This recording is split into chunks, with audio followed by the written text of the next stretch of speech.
नमस्कार, मी हेमंत देसाई ऑफिशियल या माझ्या यूट्यूब चॅनलमध्ये आपलं मनापासून स्वागत.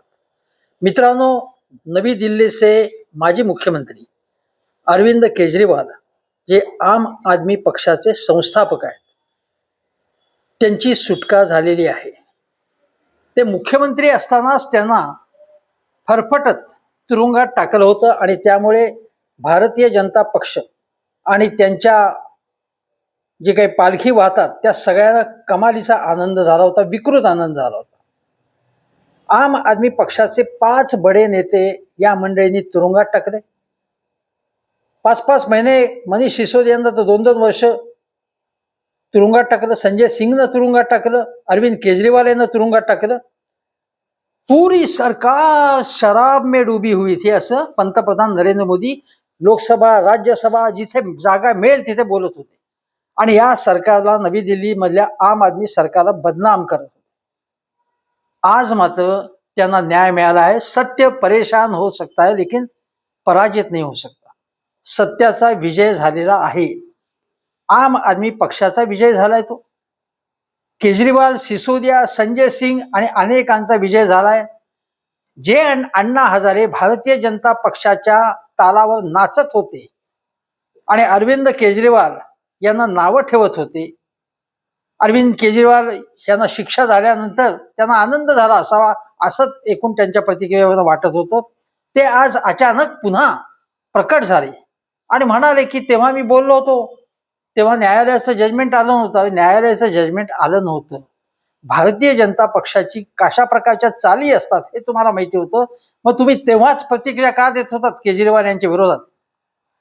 म्हणजे अण्णा हजारे हे कोणाच्या जवळचे आहेत हे याच्यावरनं पूर्णपणे स्पष्ट होतं. ते अचानक जागे होतात आणि ज्यावेळी भाजपला सोय असते तेव्हाच ते जागे होतात. बाकीच्या वेळी झोपलेले असतात. एखादा भाजपचा नेता भ्रष्टाचारी आहे, नालायक आहे, रेपिस्ट आहे, हे सिद्ध जरी झालं तरी अण्णा हजारे यांची झोप मोडत नाही, हे लक्षात ठेवा. आणि आज न्यायालयाने काय म्हटलेले, कारण अण्णा हजारे हा विषय नाही येत. दिल्लीच्या न्यायालयाने म्हटलं आहे की म्हणजे त्यांना क्लीन चिट दिलेली आहे. केजरीवाल आणि सिसोदिया तर उपमुख्यमंत्री होते, ज्यांनी दिल्लीमध्ये शाळेच्या सुधारणा आणल्या होत्या. शाळांची परिस्थिती सुधारली होती आणि दिल्लीचं हे मॉडेल संपूर्ण जगामध्ये वाखाणलं गेलं होतं. केवळ भारतात नाही, परदेशातून शिष्टमंडळ येत होती. दिल्लीमधली हॉस्पिटल्स यांनी सुधारली आणि यामुळे भाजपच्या तळपायची आग मस्तकात गेली. संताप येत होता त्यांना. कारण काय, प्रगती केवळ आम्हीच करू शकतो, विकसित भारत आम्हीच करू शकतो, बाकीचे लोक देश मातीत घालतात, राज्य मातीत घालतात असं यांना दाखवायचं असतं. हे अत्यंत बदमाश लोक आहेत, लवाड आणि ढोंगी लोक आहेत, हे पक्क लक्षात ठेवा. आता तुम्हाला सांगतो की न्यायालयाने काय म्हटलंय, की न्यायालयाने म्हटलंय की तपास यंत्रणेने सादर केलेले पुरावे कमकुवत आणि अपुरे होते. प्रथम न्यायालयाने उत्पादन शुल्क विभागाचे माजी आयुक्त कुलदीप सिंग, म्हणजे नवी दिल्ली सरकारचे, आम आदमी सरकारचे, यांना निर्दोष मुक्त केलं. त्यानंतर सिसोदियांना दिलासा मिळाला. मग केजरीवाल यांनाही निर्दोष मुक्त करण्यात आलं. आणि मग तुम्हाला सांगतो की जसं म्हणतात की भगवान की घर देर है लेकिन अंधेर नाही आहे. आणि बाहेर आले अरविंद केजरीवाल. त्यांनी मनीष सिसोदियांना मिठी मारली. त्यांच्या पत्नीही अरविंद केजरीवाल यांच्याही तिथे होत्या. आणि अरविंद केजरीवाल हे भावूक झाले, भावनाप्रधान झाले. त्यांच्या डोळ्यामध्ये पाणी आलं. बोलता बोलता पाणी आलं. हे पाणी कशाचं लक्षण होतं? का त्यांच्या डोळ्यात पाणी आलं? याचं कारण ते खचले होते? बिलकुल नाही. त्यांना याचा एक राग आला आणि राग जो होता, म्हणजे नैतिक राग ज्याला म्हणतो, त्यामुळे डोळ्यात पाणी आलं. ते म्हणाले की मी आयुष्यभर केवळ इमानदारी कमवलेली आहे, प्रामाणिकपणा कमावला, पैसे कमावले नाहीयेत. अशा माझ्यासारख्या माणसाला तुम्ही अरविंद केजरीवाल भ्रष्ट आहे, भ्रष्ट आहे, भ्रष्ट आहे, मध्य घोटाळा किया आहे असं म्हणता तुम्ही. त्याच्यामुळे त्यांना जो मानसिक त्रास झाला आणि त्या मानसिक अवस्थेमधनं गेली कितीतरी वर्ष, दीर्घ काळ त्यांनी तो काढला. तुरुंगात गेले. तुरुंगात जाण्याच्या अगोदर बदनामी सुरू होती. त्यांचे अनेक सहकारी, मनीष जैन वगैरे अनेक सहकारी तुरुंगात गेले होते. त्यांच्या विरुद्ध बदनामी सुरू होती. मध्य घोटाळा बोंबाबोंब चालू होती. भारतीय जनता पक्षाचे प्रवक्ते इतके बदमाश आहेत हे लोक, इतके स्वार्थी आहेत, इतके दुसऱ्याला बदनाम करण्यामध्ये ते तयार आहेत, तरबेज आहेत, की ते रोजच्या रोज बदनामी करत होते त्यांची. काहीही पुरावा नसतात. न्यायालयाने म्हटले की काही साक्षीदार जे आलेले आहेत, ज्यांच्याकडनं साक्षी गेल्या, त्याला जो पुरावा तो नाहीये, कुठलाही पुरावा नाही, ते बेछूट आरोप केलेले आहेत वाटेल तसे, आणि त्यामुळे त्यांची सुटका करण्यात आलेली आहे.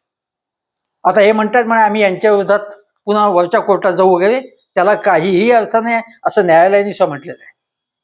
म्हणजे या लोकांची पद्धत कशी आहे की दुसऱ्यांना बदनाम करायचं, की संपूर्ण म्हणे दारूमध्ये बुडालेले सरकार.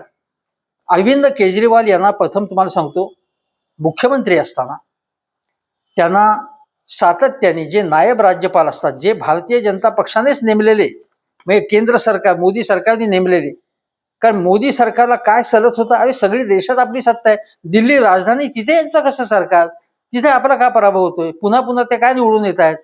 म्हणून मग उपाय काय की त्यांना बदनाम करावा. मग त्यांच्या शाळांचं कौतुक होतंय. महापालिका शाळा जी त्यांच्या ज्या शाळा आहेत त्या पब्लिक स्कूलच्या दर्जाच्या होत आहेत. याच्यामुळे यांचं कौतुक पंतप्रधानांनी एकदाही कौतुक केलं नाही त्यांचं. त्यांनी सामान्य माणसासाठी ज्या हॉस्पिटल्समध्ये सुधारणा केल्या, चांगली कमी किमतीत सोयी दिल्या, मग त्यांना शिव्या द्यायला लागले की काही हॉस्पिटल्स वगैरे काही नाही, नुसती जाहिरातबाजी करतात. त्यानंतर त्यांनी महिलांना बस प्रवास मोफत केला. मग हे काय, हे रेवड्या वाटतात म्हणून. मग तुम्ही काय वाटताय, तुम्ही रेवड्याने लाडू वाटत होता. लाडकी बहीण योजना काय होती तुमची, किंवा मुख्यमंत्री प्रशिक्षण कार्यक्रम, युवा प्रशिक्षण कार्यक्रम काय होता, जे आता तरुण लोक बोंबा मारतात सरकारच्या विरोधात, कारण त्यांना परमनंट केलं नाही म्हणून महाराष्ट्रात. तुम्ही केलं तर चालेल, बाकीच्यांनी करायचं नाही. त्यामुळे अरविंद केजरीवाल यांचं सरकार कसं पाडायचं हे सगळं यांचं चालू होतं. मग यांनी संपूर्ण अशी कट रचला, आणि मग नायब राज्यपालांनी त्यांना त्रास द्यायचा. त्यांचं कुठलंही काम जे आहे, कारण दिल्लीमध्ये नायब राज्यपालाला, लेफ्टनंट याला खूप पॉवर्स आहेत त्याला, आणि मग त्यामुळे त्यांचं प्रत्येक काही धोरण आलं की त्याच्यामध्ये बाधा आणायची, त्या मंजूर करायचं नाही, ते केंद्राकडे पाठवायचं, त्याच्यावर विचार करतोय असं म्हणायचं. हे जे राज्यपाल करतात, नायब राज्यपाल करतात. त्यानंतर मग ते काय म्हणाले नायब राज्यपाल, की यांनी जे एक्साईज पॉलिसी आणलेली आहे त्याच्यामध्ये त्यांनी खाजगी लोकांना सहभागी करून गेले, त्यांचा फायदा करून दिलेला आहे, अशा प्रकारचा आरोप केला. आणि मग त्या लोकांकडे यांनी पैसे खाल्लेले आहेत, अमुक तमुक असे आरोप सुरू झाले. कुठलाही पुरावा नसताना, सज्जड पुरावा नसताना, काहीच पुरावा नसताना त्यांना त्यानंतर अटक करण्यात येईल. त्याच्या अगोदर मानसिक त्रास देण्यात येईल. बातम्या करायच्या सुरू, गोदी मीडिया रोजच्या रोज त्यांची बदनामी करतात, केजरीवाल आणि त्यांच्या सरकारची. याचप्रमाणे प्रत्येकाची या लोकांनी बदनामी केलेली आहे. आज केजरीवाल म्हणाले की तुम्हाला सत्ता मिळवायची आहे ना, तर सत्ता मिळवा, तुम्ही चांगली कामं करा, पण या देशामध्ये भगवान आहे आणि ईश्वर बघतोय सगळं, माझी ईश्वरावर श्रद्धा आहे, असं केजरीवाल म्हणाले. बघा, केजरीवालांना खोकल्याचा खूप त्रास आहे, त्यांना डायबेटीस आहे, आणि हे सगळं असताना, खूप त्रास असताना त्यांना, हा माणूस चांगल्या प्रकारे शिकलेला सवरलेला असा आहे. केजरीवाल हे इंडियन रेव्हेन्यू सर्व्हिसचे अधिकारी आहेत, मला वाटतं, शिवाय ते इंजिनियर सुद्धा आहेत. त्यांना एक मुलगा, एक मुलगी आहे, पत्नी आहे. या सगळ्यांना मानसिक त्रास दिला जात होता. शराब घोटाळा असं करत त्यांची बदनामी केली जाते, त्यांच्या सहकार्यांची बदनामी केली जाते. आणि या प्रकारे यशस्वीपणे राजनीती करून त्यांनी दिल्लीमधली आम आदमी पक्षाची सत्ता उलथवली, बदनामी करून. केवळ म्हणजे तुम्ही पर्यायी कार्यक्रम द्या, लोकांपुढे ठेवा ना. भारतीय जनता पक्षाला दिल्लीचं राज्य हवं असेल तर तुम्ही चांगला कार्यक्रम लोकांसमोर ठेवा आणि मग सत्ता मिळवा. पण खोटे नाटे आरोप करून बदनाम करणं, आणि त्यासाठी पोलीसही केंद्र सरकारच्या ताब्यातच आहे. पोलीस त्यांचेच गुलाम आहेत सगळे. वास्तविक पोलिसांनी, ईडीनी, सीबीआयनी अशा प्रकारचं काम करता का? म्हणजे सीबीआयच्या अधिकाऱ्यावर सुद्धा त्यांच्यावरती आता कोर्टाने केस करायला सांगितली रे याच्यामध्ये. मग हे गडी नाहीत त्यांचे, घरगडी, पण इलेक्शन कमिशनही घरगडी असताना यांच्याबद्दल काय म्हणायचं. आता दुसरी गोष्ट आहे की टेक्निकली आपण विचार केला तर ईडी हे केंद्रीय अर्थ खात्याच्या अंडर आहे, म्हणजे अंमलबजावणी संचालनालय ज्याला म्हणतो, निर्मला सीतारामन यांच्या. पण त्यांना कुठल्याही प्रकारच्या पॉवर्स नाही, हे सगळं अमित शहा बघतात.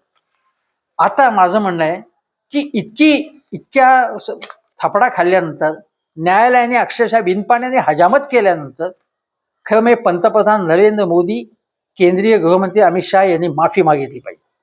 ज्या ज्या प्रवक्त्यांनी खोटे नाटे आरोप करून यांची बदनामी केली त्यांनी माफी मागितली पाहिजे. ते माफी मागणार आहे.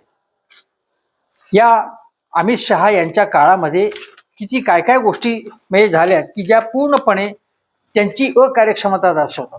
दिल्लीमध्ये दंगली घडवून आणल्या, प्रक्षोभक वक्तव्य भाजपच्या नेत्यांनी केली, त्यांना सन्मानाने मंत्रिपद देण्यात आली. आता या ज्या आणि भाजपच्या आता तिथे मुख्यमंत्री आहेत त्या अत्यंत कम्युनल अशा प्रकारची वक्तव्य करतात. आणि ज्यांनी धार्मिक विद्वेष पसरवला त्यांना मंत्रिपद चांगली पदं मिळाली. पहलगाम सारखा जो पहलगाम कांड घडलं ते अमित शहा यांच्या कार्यकाळात घडलं. मणिपूरमध्ये प्रकरण घडलं. या सगळ्या काळात कोविडमध्ये तबलीग म्हणून त्यांनी संपूर्ण मुसलमान समाजाची बदनामी करण्याचा प्रयत्न केला आणि संपूर्ण खोटारडा प्रचार केला. या लोकांनी कोणाकोणावरती आरोप केले जर तुम्ही लक्षात घेतलं तर बघा, अनेक लोकांवर त्यांनी आरोप करून त्यांची बदनामी केली, हे आपण लक्षात घेतलं पाहिजे.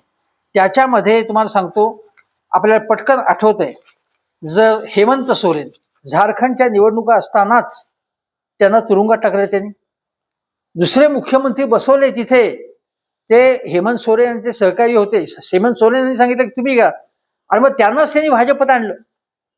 म्हणजे किती बदमाश लोक आहेत हे बघा, किती अत्यंत व्यवहार चतुर लोक आहेत, चलाख लोक आहेत, काव्यबाज लोक आहेत. या लोकांनी काय काय प्रकार केले. संजय राऊतांना तुरुंगात टाकलं त्यांनी. महाराष्ट्रामध्ये अनिल देशमुखांना त्रास दिला, त्यांना शारीरिक त्रास दिला, वेदना झाल्या त्यांना. नवाब मलिक यांना यांच्या काय म्हणतात प्रकृतीला प्रचंड त्रास झाला, त्यांना तुरुंगात टाकण्यात आलं. मग बाहेर आले ते आणि सत्ताधारी पक्षात सामील झाले. याचा अर्थ काय की तुम्ही जर सत्ताधारी पक्षात सामील झाला, अशोक चव्हाण सत्ताधारी, त्यांच्यावरती चार्जेस केले, सत्ताधारी पक्षात सामील झाल्यानंतर आता अशोक चव्हाण भाजपचा जय जयकार, मोदी शहांचा जय जयकार करायला लागले. पण मग त्यांनी पापं जर केली असेल, आदर्श घोटाळा करून त्यांनी फ्लॅट्स लांबवले असतील सैनिकांचे, तर मग त्याचं काय होणार? त्या केस तुम्ही फॉलोअप का नाही घेत? त्याचा का नाही पाठपुरावा केला? सोडून का दिलं त्या केसेस? जर सैनिकांचे फ्लॅट्स त्यांनी लाटले असतील तर त्याचं काय झालं पुढे? त्याचं उत्तर कोण देणार? म्हणजे एकीकडे अनेक चांगल्या नेत्यांची, राहुल गांधी, सोनिया गांधी यांची बदनामी करण्यात आली नॅशनल हेराल्डच्या केसमध्ये, आणि मग काय म्हणायचं की राहुल गांधी आणि सोनिया गांधी किंवा राहुल गांधी हे जामिनावरती सोडलेले आहेत म्हणून. म्हणजे केस नोंदवायची आणि जामिनावरती सोडलेले म्हणून त्यांना, म्हणजे ते अजून दोषी आहेत अशा प्रकारे लोकांपुढे चित्र निर्माण करायचं. संजय राऊतांना, मेधा सोमय्या यांच्या केसमध्ये बदनामी केली वगैरे, त्यांची आरोप केले त्यांच्यावर, म्हणून संजय राऊतांना निर्दोष सोडण्यात आलेले आहे. म्हणजे तुम्हाला सांगतो, जी मंडळी लढाऊ आहेत, प्रणय रॉय यांचं उदाहरण आहे. प्रणय रॉय आणि राधिका रॉय यांना एनडीटीव्हीवरती, त्यांना एनडीटीव्ही मधनं त्यांना बाहेर काढण्यासाठी इतका चांगला चॅनल, त्यांच्यावरती केसेस लावण्यात आल्या, निर्दोष सुटले ते, आणि मग हा चॅनल अदानींच्या ताब्यात देण्यात आला. मुंबईचा एअरपोर्ट जो आहे तो ज्या कंपनीच्या हातात होता त्यांच्या विरुद्ध केसेस सुरू करण्यात आला. मग त्यांना माघार घ्यायला लावली आणि तो अदानीच्या घशात घालण्यात आला विमानतळ. ही यांची राजनीती आहे. यांचे लाडके उद्योगपती आहेत, त्यांच्याबरोबर हे रॅकेट करणार. एक कोण स्वतः योगी बाबा समजतो, त्याच्या समूहाला सगळे बेनिफिट्स देणार, त्याच्यामध्ये कोणाकोणाचा पैसा हे शोधून काढलं पाहिजे एकदा. त्यांना कसं कसं झुकतं माप दिलं जातं हे शोधून काढलं पाहिजे एकदा. लाडके उद्योगपती आहेत त्यांचे, आणि राज्यासह वेगवेगळे छोटे मोठे उद्योगपती त्यांचे आहेत. या लोकांना दुसऱ्यांना बदनामी केल्याशिवाय काही चैन पडत नाही. मोदी शहा यांनी याबद्दल माफी मागितली पाहिजे देशाची. आणि ही 5 वर्ष, ही 3 वर्ष, ही 2 वर्ष, प्रत्येकाची कोणाची 2 वर्ष, कोणाची 3 वर्ष, ही जी वाया गेलीत, मानसिक तणावात, त्रासात, त्यांच्या कुटुंबाला त्रास सहन करावा लागला. अजितदादा अजितदादा 70,000 कोटी 70,000 कोटी म्हणता इतकी बदनामी करण्यात आली, त्यांच्या बहिणींच्या घरी रेड टाकण्यात आल्या, त्यांना प्रचंड त्रास देण्यात आला. आणि मग अजितदादांबद्दल हे उमाळे व्यक्त करतायत, उमाळे दाखवत आहेत. त्यामुळे हे अतिशय नीच मानसिकता या लोकांची, हे बेशरम लोक आहेत हे. आणि न्यायालयाने फटकारल्यानंतर आता तरी यांना अक्कल आली पाहिजे आणि लोकांनी समजून घेतलं पाहिजे की यांचं काय राजकारण आहे. बा माझं काय म्हणणं आहे, तुम्हाला विकास करायचा ना, चांगला विकास करा. चांगला तुम्ही विकास केला तर लोकांनी तुम्हाला मतं देऊन विजयी केलं तर काही हरकत नाही. पण दुसऱ्यांना बदनाम करून त्यांना खोट्या नवट्या गुन्ह्यात अडकवायचं, तुरुंगात टाकायचं आणि मग किती वाईट लोक आहेत हे असं दाखवायचं आणि आम्ही मात्र सत्पुरुष आहोत असं लोकांपुढे चित्र निर्माण करण्याचं, हे अत्यंत घृणास्पद आहे, लांछनास्पद आहे. आणि म्हणून या लोकांना मतदारांनी लक्षात ठेवून यांना धडा शिकवला पाहिजे. केजरीवाल यांचे हे अश्रू जे आहेत ते वाया जाता कामा नये. कारण ते केवळ त्यांचे अश्रू नाहीत, त्यांच्या समर्थकांचे, आम आदमी पक्षाचे, आम आदमी म्हणजे सामान्य माणसाचे अश्रू आहेत. हे अश्रू जे आहेत ते केवळ त्यांचे नाहीत, हे अनेक ज्यांना तुरुंगात टाकण्यात आलं, ज्यांच्या प्रकृतीला कायमस्वरूपी त्रास झाला त्याच्यामुळे, त्यांचे हे अश्रू आहेत, त्यांच्या या वेदना आहेत. आणि या वेदना त्यांनी लोकांसाठी घेतलेल्या आहेत हे लक्षात घ्या. आणि म्हणून लोकांनी हे जे सत्तेत बसलेले गुंड आहेत लोक, त्यांना कायमस्वरूपाची मतदान प्रक्रियेतून लोकशाही मार्गाने शिक्षा होईल असं पाहिलं पाहिजे असं माझं स्पष्ट मत आहे. तुर्तास इथेच थांबतो. नमस्कार.